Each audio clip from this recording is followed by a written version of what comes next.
Ayub Abdikadir from Kenya for the next question. Is Ayub? Oh, yeah, Ayub. Thank you, Mr. President. Thank you. One question, and this is on Haiti.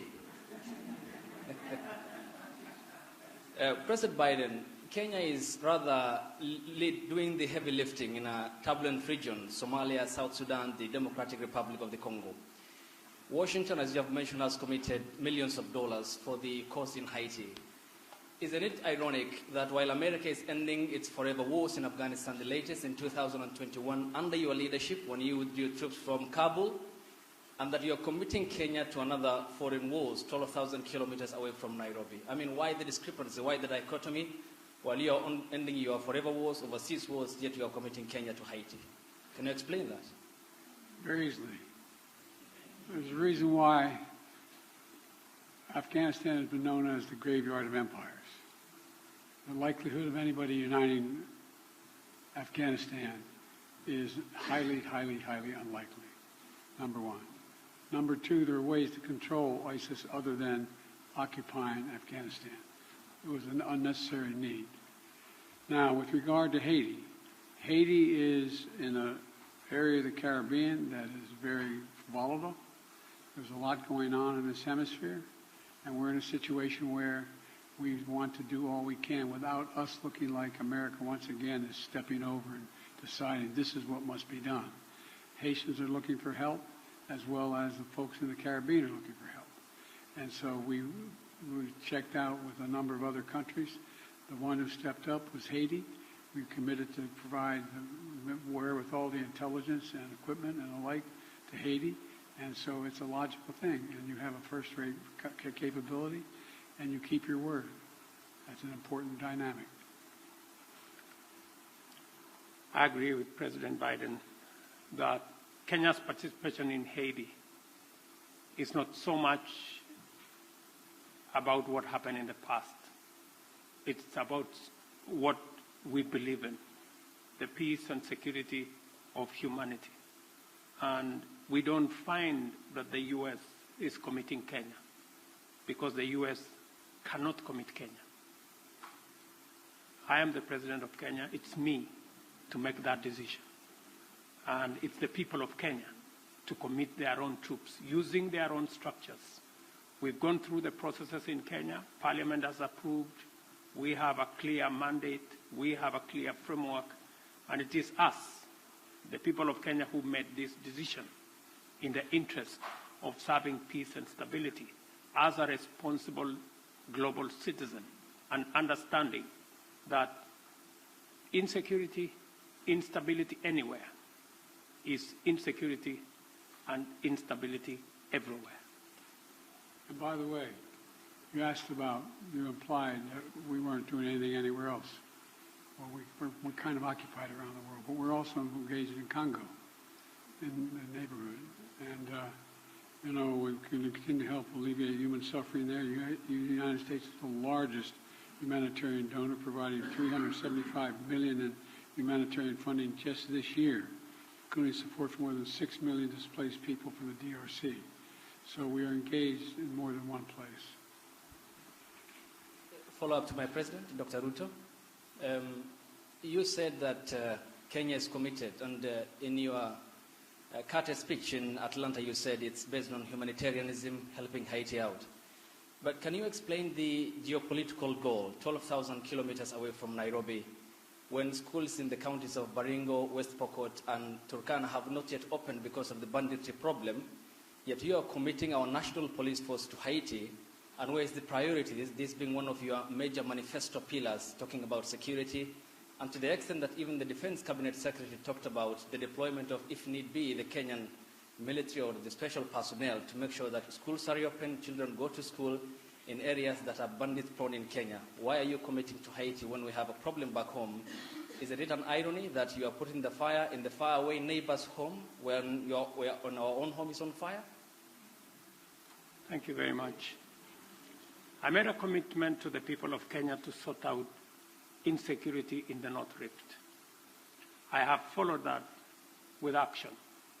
As we talk, there are 3,000 military officers in the North Rift, 2,000 police officers in the North Rift. We have renovated the first 15 schools and completed.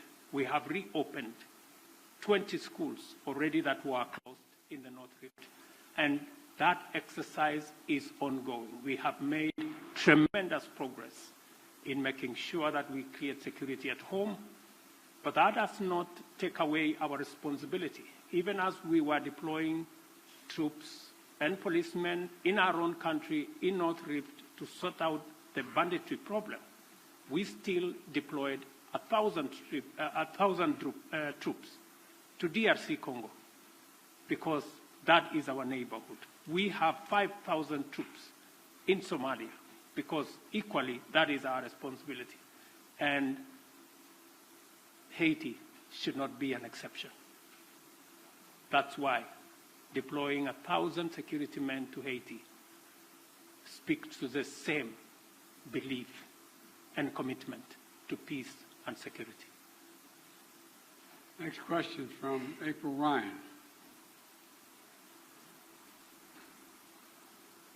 Mr. President, President Biden, President Ruto, thank you. First of all, when you talk about Haiti, President Ruto, you said Haiti is a collective responsibility for all nations.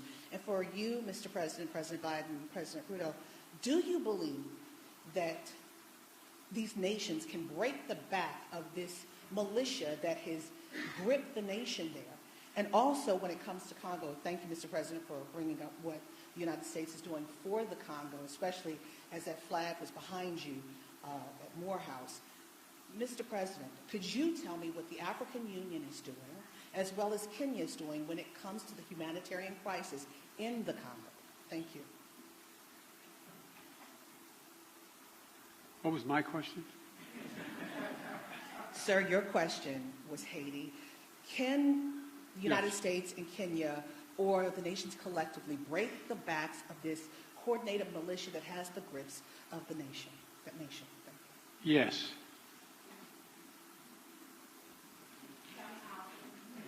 The very way we're doing it. We're not talking about a 1,000-person army that's made up of trained persons. This is a crisis. It's able to be dealt with. And we think we can deal with this way with a multinational approach, with Haiti leading the way and us providing the intelligence as well as equipment. Gangs and criminals do not have nationalities. They have no religion. They have no language. Their language is one. To deal with them firmly, decisively, within the parameters of the law. And that's why we're building a coalition of nations beyond Kenya and the US, many who are making contribution towards the MSS force in Haiti to secure that country and to break the back of the gangs and the criminals that have visited untold suffering in that country. On DRC, the AU, the East African Community, and Kenya are seized with that matter. I've just told you that Kenya had 1,000 troops in Haiti. We now have another 800, not in Haiti, but in DRC. We now have another 800 troops from SADC. We are going to be having a meeting of the East African Community. I did send my my foreign minister to Kinshasa. They had a conversation. And shortly, we will be looking at how to begin the dialogue process under the Nairobi process, because we believe there is no military solution to what is going on in DRC, but instead, dialogue should be able to give us the necessary momentum and outcomes that would settle the matters in Eastern DRC.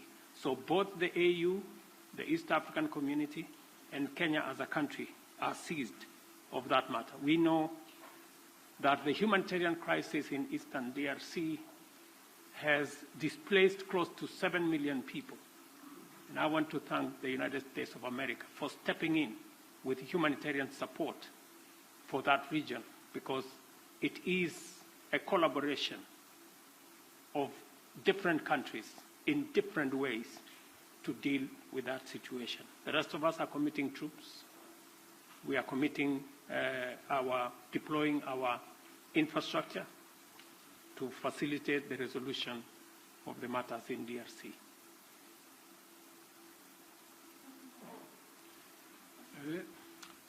Let me ask Nancy Agutu from Kenya.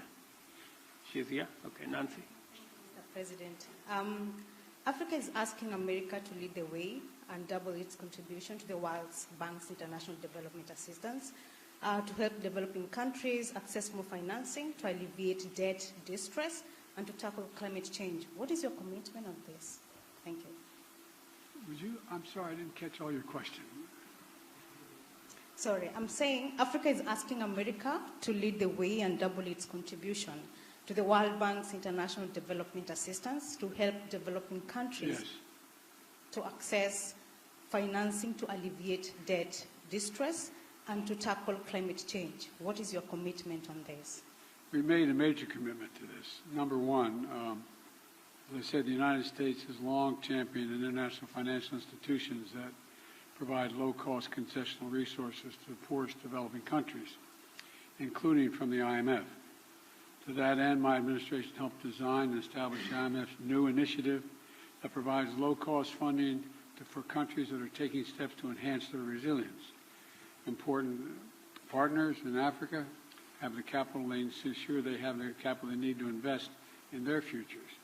We heard them and we stand with them. Now, that's why we've worked with Congress to enable the United States to make available in the coming weeks up to $21 billion in new lending resources to the IMF trust fund that provides concessional lending to the poorest countries.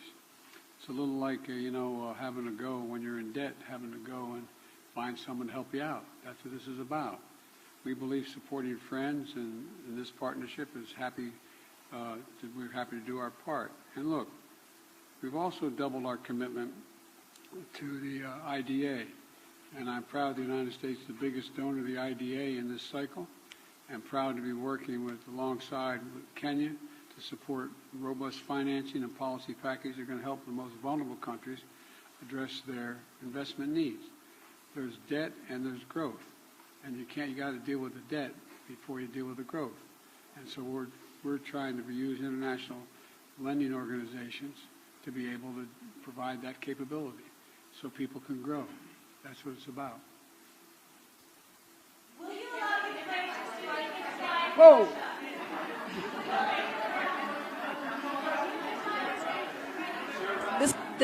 This concludes the press conference. Thanks, everybody.